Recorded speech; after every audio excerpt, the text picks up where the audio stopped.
Cette émission est une production de la télévision régionale des Moulins.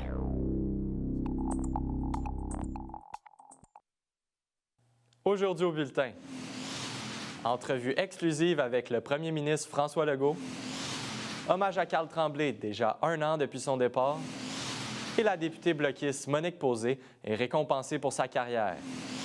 Je suis Charles Lantier et bienvenue à votre bulletin d'actualité régionale.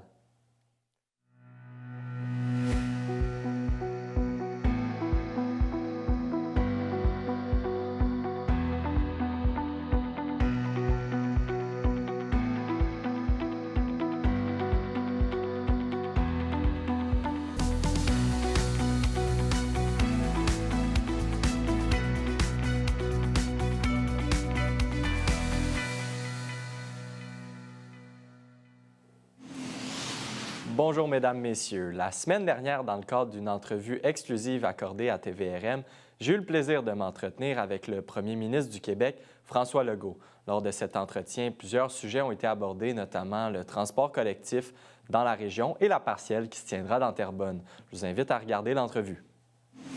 Dans le cadre de cette entrevue, nous avons le plaisir de recevoir le premier ministre du Québec et député de l'Assomption, M. François Legault. Bonjour à vous. Bonjour, M. Lantier. Tout d'abord, j'aimerais qu'on aborde un sujet qui fait parler dans les derniers mois dans la région, le sujet du transport collectif. Je vous écoute à ce sujet. Oui. Bien, écoutez, quand on regarde les gouvernements avant la CAQ, il y avait une répartition où le gouvernement du Québec payait à peu près le tiers des dépenses de transport collectif. On est rendu qu'on paye maintenant 48 %. Bon. C'est sûr que les municipalités en voudraient plus parce qu'ils en font de plus en plus. C'est sous leur responsabilité. Mais à un moment donné, c'est toujours le même contribuable qui paye. Là, on le sait, malheureusement, il y a un déficit à Québec. Donc, déjà, de payer 48 % c'est beaucoup. Et bon, puis il y a des gros projets qui s'en viennent. Là.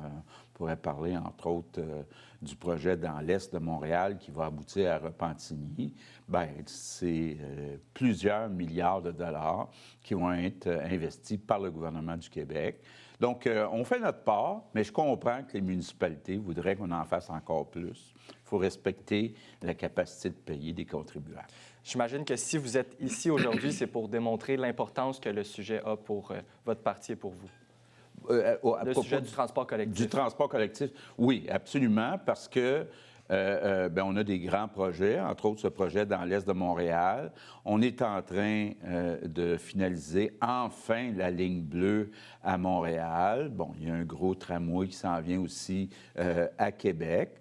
Puis, bien, comme je le disais, on a beaucoup augmenté notre contribution au transport collectif, donc les autobus. On a contribué aussi à mettre en place des autobus électriques, des garages pour les autobus électriques.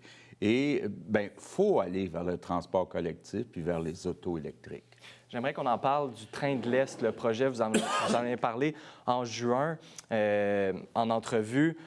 On n'a pas vraiment de nouvelles ou de développement au moment où on se parle, en date du 14 novembre. Ouais. J'aimerais qu'on en parle. Bien, c'est toujours compliqué. On parle d'un train qui partirait du centre-ville via la ligne verte, qui irait jusque dans l'est de Montréal, ensuite traverserait à Repentigny. Bon, au début, on avait un désaccord sur l'endroit où ça atterrirait à Repentigny, mais là, on s'est entendu avec le maire de Repentigny, donc le bout Lanaudière est réglé. Le bout à Montréal, c'est compliqué. C'est compliqué, c'est un peu l'approche pas dans ma cour. Bon, ceux qui ont déjà voyagé en Europe savent qu'il y a des trains. C'est pas toujours beau, mais on ne peut pas tout enfouir. Là. Ça serait des dizaines de milliards. Donc, il va falloir accepter, à un moment donné, que le train, il faut qu'il passe en quelque part du centre-ville jusqu'à l'est de Montréal. Il y a encore des débats. On espère que ça va se régler bientôt. Est-ce que c'est une de vos priorités pour le moment de faire avancer ce projet-là pour donner un service aux Lanaudois? Absolument. Absolument, parce que, on va se le dire, le service avec ce qu'on appelait avant le vieux train de l'Est, là, ça ne fonctionne pas. C'est pas assez rapide, il n'y a pas assez de fréquences et c'est une vieille technologie. Donc, faut effectivement qu'on ait ce projet-là. Donc, on parle du train, de la ligne de l'ARTM, du train de banlieue de Mascouche. Vous êtes en train de me dire que c'est moins efficace, c'est peut-être moins au goût du jour. Est-ce que c'est ça? Depuis que c'était fait, là, puis écoutez, à l'époque, quand c'était fait, j'étais moi-même au Parti québécois, là, donc je me rappelle très bien qu'on a poussé pour avoir ça, mais on s'est rendu compte, malheureusement, que ça ne fonctionne pas. Donc, il faut un lien qui passe par l'île de Montréal, par l'Est, puis qu'il y ait un rabattement à Repentigny. Est-ce qu'on parle d'une probable fermeture de ce train-là? Bien, pas avant que la nouvelle ligne soit mise en place ou qu'il y ait des remplacements. J'ai reçu en entrevue cette semaine M. Denis Martin, qui est le délégué pour les élus de la Couronne-Nord. Il m'a mentionné que, oui, il y avait une ouverture de la part du gouvernement, des discussions, mais il aimerait avoir des actions, et ça, c'est pour l'ensemble des maires de la Couronne-Nord et les maires lanaudois aussi.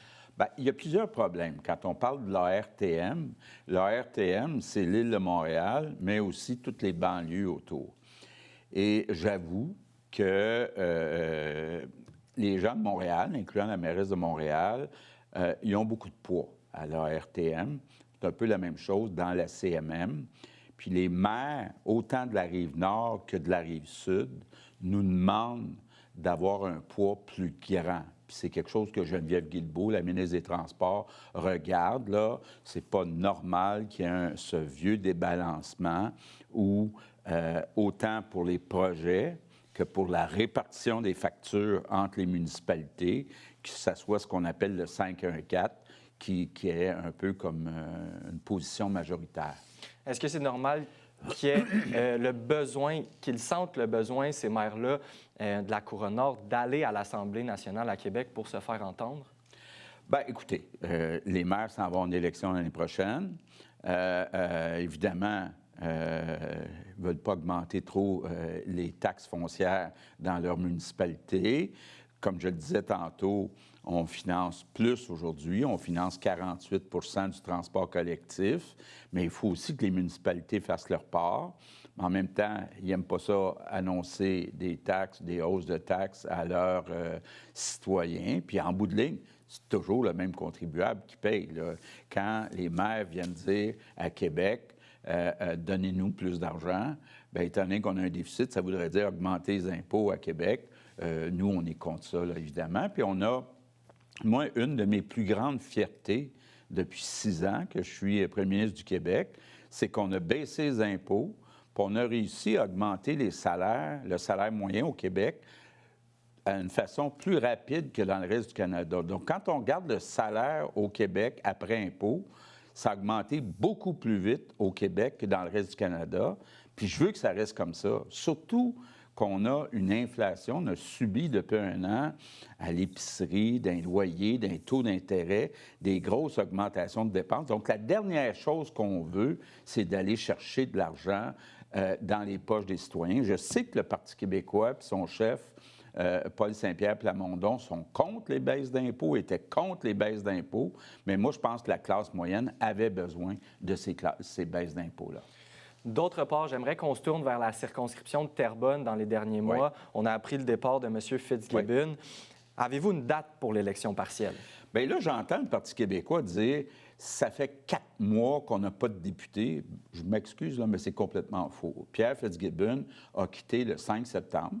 Ça fait 2 mois et 1 semaine.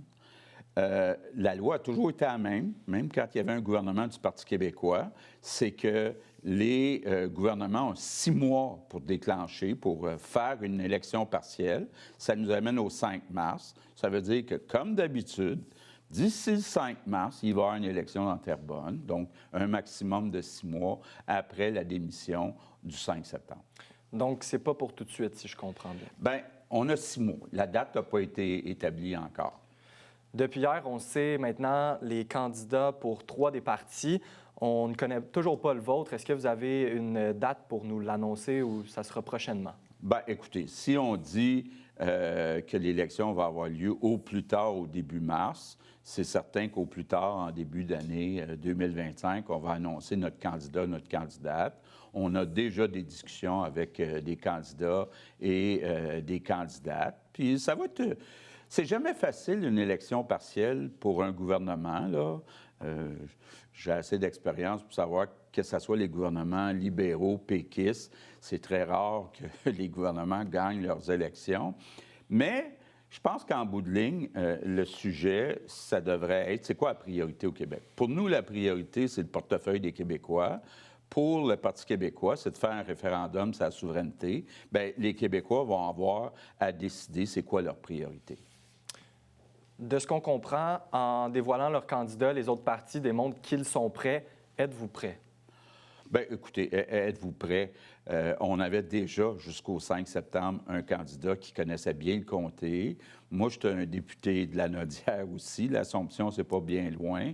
On a quand même une bonne connaissance, là. Puis, bon, ça fait longtemps que je connais le maire Mathieu Traversier à Terrebonne. Donc, on connaît bien les enjeux à Terrebonne. Parfait. Est-ce que vous allez utiliser peut-être cette partielle-là pour joindre l'enjeu, le sujet du transport en commun, là? Bien, il y a plusieurs sujets, parce que, je le disais tantôt, il y a la question de respecter la capacité de payer des contribuables. Pour nous, à la CAQ, c'était important de baisser les impôts. C'est important de ne pas augmenter aucun tarif, aucune taxe de plus que l'inflation. C'est ce qu'on a fait, même pour les tarifs d'électricité. On a face à nous des partis qui sont plus dépensiers, que ce soit le PQ, que ce soit Québec solidaire, le Parti libéral. Ce sont des partis qui sont plutôt contre les baisses d'impôts, veulent qu'on dépense plus dans le transport collectif, dans la santé, dans l'éducation. Nous, on pense plus au portefeuille des Québécois. Êtes-vous confiant dans l'éventuelle élection partielle de re-remporter Terrebonne? Bien, j'ai assez d'expérience, ça fait assez longtemps que je fais de la politique pour savoir, c'est toujours difficile pour un gouvernement de gagner une élection. Puis pour les gens, bien, on se commet moins. Tu sais, je parlais tantôt d'un référendum sur la souveraineté. Bien, les gens savent très bien que s'ils votent dans une élection partielle pour le PQ, ça ne veut pas dire qu'il y aura un référendum sur la souveraineté parce que la CAQ est au pouvoir pour encore 2 ans. Donc, c'est pas facile pour un gouvernement, mais on va travailler fort pour essayer de gagner l'élection dans Terrebonne. Donc, ça va être à surveiller. En terminant, j'aimerais qu'on aborde les différents budgets municipaux qui vont être dévoilés là, dans les prochaines semaines. Comment vous entrevoyez ça si vous avez des demandes des maires de Lanaudière? Ah, bien, c'est sûr que les maires de Lanaudière, comme tous les maires au Québec, des 1100 municipalités, veulent toujours qu'on leur donne plus d'argent. Mais ce qui est important de savoir, moi, ça fait 6 ans que je suis premier ministre. Depuis 6 ans, les revenus du gouvernement du Québec ont augmenté de 21 %, mais les transferts, l'argent qu'on envoie aux municipalités, ça a augmenté de 45 %. Donc, je pense qu'on a fait notre part. C'est sûr que les maires en voudraient plus, surtout à la veille d'élections, que c'est pas facile. Actuellement, eux autres aussi, ils ont subi l'inflation. Il a fallu donner des augmentations de salaire plus élevées aux infirmières, aux enseignants, etc., etc. On est encore en négociation avec les médecins qui veulent des augmentations, puis nous, ce qu'on veut, surtout, c'est qu'ils prennent en charge plus de patients, surtout les médecins de famille. Donc, je comprends que les municipalités bien, négocient avec le col bleu, essayent de couvrir l'inflation, ne veulent pas augmenter trop les taxes foncières. Ils ont à peu près les mêmes défis que nous autres. Bien, je vous remercie beaucoup. Je vous souhaite bonne fin de travaux à l'Assemblée d'ici Noël et on va rester à l'affût pour cette partielle-là. Merci beaucoup, M. Legault. Bien, merci, M. Lantier. C'est un plaisir.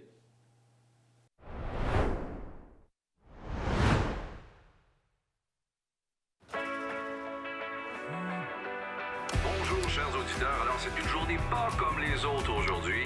Parce que rendu là, c'est pas juste froid, c'est carrément glacial. Bonjour solitaire, tout le monde en hiver, consommer de l'électricité tout le monde en même temps, ça crée des pointes.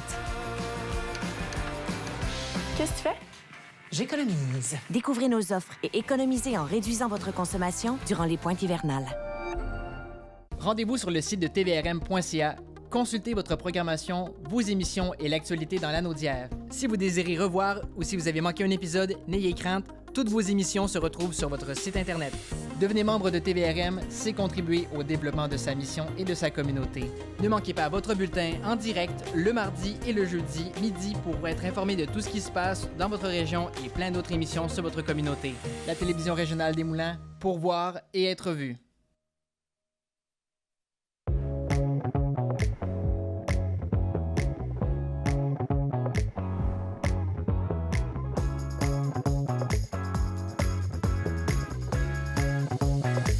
Bienvenue à Cuisine du Monde. Oui, c'est exact. Je comprends. Je dois dire que c'est très piquant. Ça bouge sur le table. Parce que la cuisine, c'est le patate. Oui. C'est vraiment très, très bon. Bon appétit.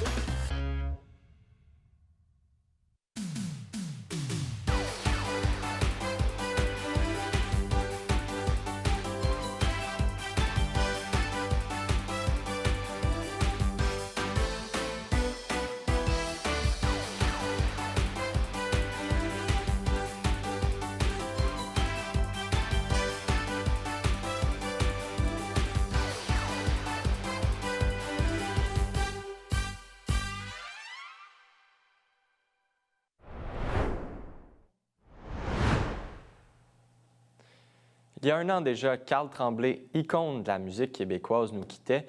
Vendredi dernier avait lieu un hommage à l'Assomption afin de commémorer sa mémoire. J'ai pu m'entretenir avec plusieurs personnes sur place. On écoute le topo. Assurément que c'est important. Hein? Carl a fait partie de nos citoyens depuis fort longtemps. Puis il est encore présent parmi nous. Là. On tente le plus possible de toujours commémorer son œuvre à travers toutes sortes d'activités. Ici, la place Carl Tremblay a été nommée en son nom, en son honneur. Donc, pour nous, c'est très important. L'Ange Cornu, le restaurant L'Ange Cornu, je pense que c'était sa deuxième maison. Il était régulièrement là. Donc, ici, la place Carl Tremblay, évidemment, c'est pas tout à fait encore finalisé. L'aménagement sera fait à partir du printemps prochain, mais effectivement, il laisse un beau legs. En fin de compte, il faisait partie des meubles. Hein. C'est vraiment... c'était notre grand citoyen, là. L'idée de ce soir, c'est pour faire une commémoration à Carl Tremblay en son hommage, étant donné son décès il y a 1 an. Et c'est pour témoigner de son œuvre et le faire aussi pour la communauté, l'Assomptionniste et les environs, étant donné qu'il est cher à notre cœur. Elle brille en son honneur, c'est pour vraiment aussi témoigner un petit clin d'œil avec les étoiles filantes. C'est en sa présence. Donc, à chaque occasion qu'on peut l'allumer, on le fait en son honneur. Il a tout le temps été là. Puis on était là quand il est parti, puis assez chaud à Québec et tout. Fait que pour moi, c'est très important ce soir d'être ici. Puis j'espère que le monde de l'Assomption va venir puis qu'on va chanter fort. Bien, je pense que c'était un homme qui avait un très bon cœur, qui était simple, sa simplicité. Moi, je l'ai vu à Répartigny en 22. Il y avait 50 000 personnes. C'était émouvant, un beau show. Je garde des très bons souvenirs de son dernier show que moi, personnellement, j'ai vu parce que j'ai pas pu en voir d'autres. Il représente beaucoup pour nous, Carl.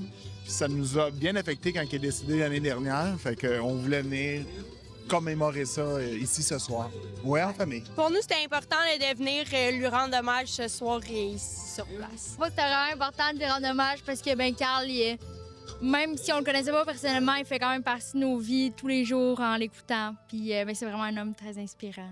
Écoutez, moi, je viens de la France, mais vous voyez, j'ai découvert Carl Tremblay et j'adore. Donc oui, je suis venue de Montréal avec plaisir.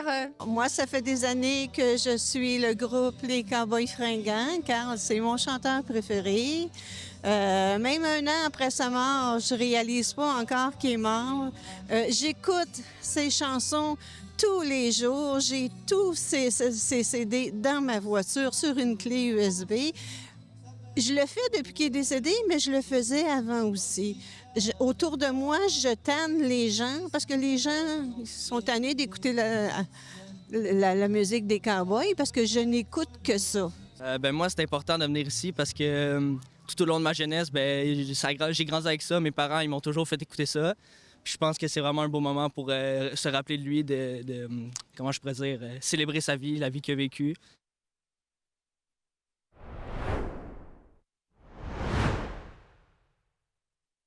Les productions vidéo Don Quichotte. Une vidéo pour votre entreprise. Un studio tout équipé, spécialisé. Vos valeurs, votre organisme. Nous avons aussi le service de drone qui vous permettra de prendre des plans de vue les plus spectaculaires. Ainsi que notre service de streaming web pour prendre vos directs. Rapide, unique, Don Quichotte. Créons ensemble la vidéo qu'il vous faut. Fibre est de retour pour une deuxième saison. Chaque semaine, j'aurai l'opportunité de m'entretenir avec des entrepreneurs qui possèdent tous des parcours différents. On découvrira ensemble les diverses facettes de leur personnalité, leur motivation, les défis et bien sûr la passion qu'ils ont pour l'entrepreneuriat. Une nouvelle saison avec une nouveauté cette année, Fibre Extra, 8 entrevues avec des spécialistes sur le financement, le droit des affaires, les assurances et bien d'autres sujets afin de bien vous outiller. C'est ici même sur MaTV Lanaudière. Bonjour, je m'appelle Jeanne. Je porte une jambe artificielle tous les jours pour marcher et courir. L'Association des amputés de guerre me donne les prothèses dont j'ai besoin pour faire du basketball, du soccer et de la randonnée en famille. Je peux faire tout ce que j'aime grâce à votre générosité. Quand vous donnez aux amputés de guerre, vous aidez les enfants comme moi. Merci.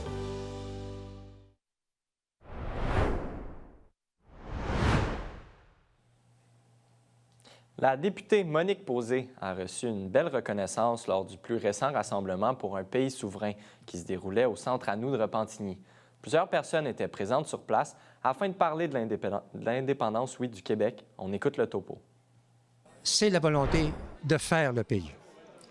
Nous voulons un pays, nous allons le faire. Et c'est avec des gens comme Mme Aïcha Van Doun, avec Mme Monique Posé, avec Mallory Harvey, avec M. Patrick Bonin, le futur candidat à l'investiture de Repentigny, avec qui nous allons faire l'indépendance. Parmi notre panel aujourd'hui, on avait principalement 5 femmes. 5 femmes issues de 5 générations, c'était voulu, de Mme Laurette Lorrain, qui est la sœur du docteur Camille Lorrain, 92 ans, jusqu'à Mallory Harvey, qui est notre représentante jeune, qui a 19 ans, en passant par Mme Posé, Baby Boomer, par Véronique Venn et moi qui représentais les X. Donc, c'était une volonté d'avoir 5 femmes issues de 5 générations, 5 femmes qui défendent l'indépendance du Québec. Alors, Mme Posé, je la connais très bien. Je pense qu'elle a fait un travail extraordinaire, autant à Ottawa que sur le terrain. Et le Rassemblement pour un pays souverain a voulu lui faire la surprise d'un hommage aujourd'hui en lui remettant la Palme d'Or du RPS. Pour une grande dame comme Monique Posé, pour moi, c'est vraiment important qu'il y ait ce genre de reconnaissance-là. Une personne qui s'est donnée corps et âme, qui fait preuve d'une humilité incroyable, qui est là pour les gens sur le terrain depuis de nombreuses années, qui a décidé de consacrer sa vie quand même au service public. Donc, c'est la moindre des choses que de lui rendre hommage et le plus il y en aura, le mieux ce sera parce que c'est une grande personne et elle a un legs énorme actuellement. Je ne m'y attendais, mais pas du tout. Puis au début, quand il a dit qu'il y avait un prix spécial, je pensais peut-être à Mme Lorrain, mais j'imagine que Mme Lorrain en avait déjà eu un, tu sais. Puis là, plus il parlait, je me disais, mais il parle de moi? Alors, j'étais vraiment émue, tu sais, et puis l'Assemblée a été fantastique aussi, l'accueil et tout ça, la chaleur que je sens chez les gens de Repentigny. Non, j'ai été surprise et très, très, très émue. Je suis très fière, vraiment très fière de moi. Puis on voit, je veux dire, la salle, elle était pleine. Alors oui, il y a une espèce de regain et d'intérêt pour mieux comprendre les enjeux du Québec et puis pour faire la promotion de la souveraineté. Alors écoutez, moi, c'est mon petit bonheur, là. À Joliette maintenant, une toute nouvelle salle a été inaugurée au Centre de réadaptation pour les jeunes en difficulté d'adaptation vendredi dernier. Cette salle VIP présente plusieurs jeux et arcades pour les différents jeunes sur place. Reportage. Donc aujourd'hui, on dévoilait la salle VIP qui se trouve être une salle communautaire pour nos adolescents et jeunes enfants au CHUDA à Lanaudière. Ultimement, ce projet-là, il vise à permettre aux jeunes d'aller passer un moment autant du côté ludique, donc de s'amuser avec des jeux vidéo, des jeux de société, ce genre de choses-là, comme cette salle-là peut servir à plein d'autres situations, donc utilisée pour des activités cliniques avec des partenaires communautaires, entre autres. Donc c'est une salle multifonction, multivocation qui a été créée créé par les intervenants, bien évidemment, mais aussi beaucoup par les jeunes. Donc, c'est vraiment un projet d'ensemble qui a été mené ici depuis les dernières années. Au niveau de la motivation des jeunes, c'était plus difficile, puis on n'avait pas comme grand-chose dans les unités. Puis, je voulais vraiment une salle qui ressort de l'ordinaire, puis où est-ce qu'il y avait des intérêts. Fait que, aujourd'hui, en 2024, je vous dirais, les jeux vidéo, c'est pas mal l'intérêt des jeunes. Fait qu'on a créé cette salle-là. Puis c'était une place aussi où est-ce qu'il est sobre, qui sort vraiment du décor des unités de vie. C'était vraiment une place où est-ce que c'est comme si c'était leur salon, eux autres. Moi, j'appellerais ça peut-être une petite maison des jeunes, mais à l'interne. Fait que c'est une place vraiment où ils se sentent à l'aise, puis qui peuvent s'amuser, qui peuvent décompresser, qui se reposer avant de repartir, parce que ça reste que d'être placé, ça demande beaucoup d'énergie, puis c'est dur émotivement. Fait que ça leur donne une pause de ce côté-là. Le commun, la réalité ici, en fait, là, c'est une vie de groupe dans une unité, là, qu'on pourrait dire une petite maison. Donc, c'est sûr que d'avoir l'opportunité de sortir du commun, c'est pas toujours simple. Donc, d'avoir un endroit qui est prévu à ça, qui permet à l'enfant de sortir de son quotidien, c'est sûr que c'est quelque chose qui est en tête des intervenants depuis des années. C'est bien évidemment assez complexe d'arriver à mener à terme ces beaux projets-là, mais avec le soutien qu'on a eu des partenaires communautaires, en fait, et des donateurs, et du CIS, bien, on aurait été en mesure là, de faire ce beau projet-là. Je trouve qu'il faut encourager ces projets-là, il faut supporter ces projets-là. En fait, ici, on est dans une des installations du CIS de la Naudière, un centre de réadaptation pour les jeunes en difficulté d'adaptation. Donc, l'implication du CIS a été de fournir des moyens un petit peu aux intervenants pour supporter les jeunes. En fait, initialement, c'est un projet par les jeunes, pour les jeunes, supporté par les intervenants. Donc, du temps, un peu de matériaux, de l'énergie, un petit peu de sous, mais surtout de la volonté, puis vraiment là, du soutien aux intervenants qui encadrent ces enfants-là pour atteindre leurs objectifs. C'est un partenariat. Autant au niveau des intervenants, c'est de faire vivre dans le quotidien, de leur rappeler, hey, n'oubliez pas, les gars, il existe la salle VIP. De leur craquer les gars pour qu'ils se motivent à bien aller. Fait que, oui, puis moi, bon, on a créé ça. Puis les jeunes, c'est eux autres qui vont faire grandir cette salle-là. Fait que oui, en effet, c'est tout le monde ensemble, là.